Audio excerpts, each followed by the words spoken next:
আজকে bakery style biscuit recipe share করব, যেটা সামান্য উপকরণ দিয়ে ঘরেই বানিয়ে ফেলতে পারো খুব সহজে।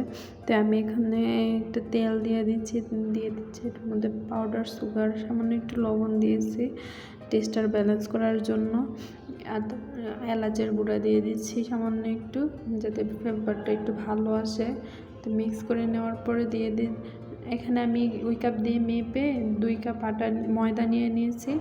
এখানে আমি গাওয়া কাপে 1 কাপ সুজি দিয়ে দিচ্ছি। এগুলোকে মিক্স করে নেওয়ার পরে বেকিং পাউডার দিয়ে দিব 1 চামচের মতো, দিয়ে মিক্স করে গোল গোল শেপে করে সবগুলোকে সমান শেপে আমি বানিয়ে নিয়েছি। এখানে একটা ডিমের মধ্যে একটু এলাচের গুঁড়া দিয়ে কেকগুলোর উপরে যে ব্রাউন কালারটা আসে ওইটার জন্য দিয়ে দিচ্ছি সামান্য একটু বাদাম দিয়ে দিচ্ছি উপরে। এখানে আমি দেখো কারেন্টের চুলায় কিন্তু বেক করছি, দেখো মাশাআল্লাহ কি সুন্দর হয়েছে। ওই দিক দিয়ে তো আমার মেয়ে খেয়ে শেষ করে ফেলছে।